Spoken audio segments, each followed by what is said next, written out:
Asalnya saya seorang yang low self esteem. Saya tak sangka one day beratus orang, beribu orang boleh dengar apa yang saya cakap. Saya dapat jemputan daripada jabatan kerajaan, universiti awam, universiti swasta, syarikat-syarikat, developer, kontraktor, konsultan, and even kalau saya buat training, saya deliver the talk, kadang dapat award lah. Contohlah kita ni entrepreneur kan, dapatlah award ni. Orang nak dengar cakap kita. Biasa kalau event ni kan, kalau orang bagi kita naik atas, kadang cakap ni tak semestinya orang nak dengar, betul tak? Aku tak sangka, bila saya deliver talk, orang nak dengar tau. Meskipun yang audiens saya tu berpuluh tahun, usia dia tua daripada saya, dia nak dengar apa saya cakap. Lah, saya tak sangka. Asalnya saya seorang yang low self esteem.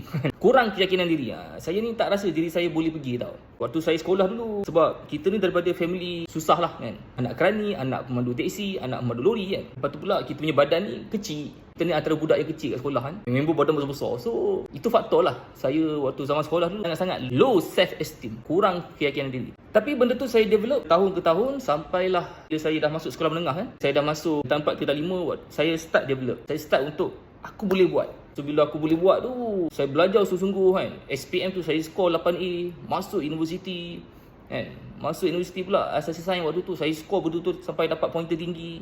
And Alhamdulillah lah boleh sambung engineering. Walaupun tak sambung medik kan, sambung engineering okey lah. Bila masuk degree engineering tu, saya join macam-macam. Saya join Palapis, saya join taekwondo pun ada, camp kepimpinan, macam-macam benda saya join. MLM pun ada join. So nak kata kita ni sebenarnya, kita boleh grow, kita boleh develop diri kita ke arah yang lebih tinggi. So jangan terlalu dibayangi oleh kita punya low self esteem tu. Sebab setiap orang tak sama. Ada orang lahir-lahir mak bapak dia dah kaya, lepas tu dia pula daripada kecil mak ayah dia dedahkan dia kepada orang-orang. So dia high self esteem. Dia memang ada keyakinan diri yang tinggi sebab background family dia dan environment. Macam saya lain. Saya melawan, sekarang saya bagi talk, orang nak dengar. Bayangkan saya seorang budak muda umur awal 30-an, bahkan dulu waktu saya umur pertengahan 20-an pun saya buat training orang-orang yang lebih senior, yang lebih berpengetahuan daripada saya, berpengalaman daripada saya, sanggup datang nak belajar dengan saya. Tak sangka. Ni motivasi lah dekat korang. Korang jangan terlalu dibayangi,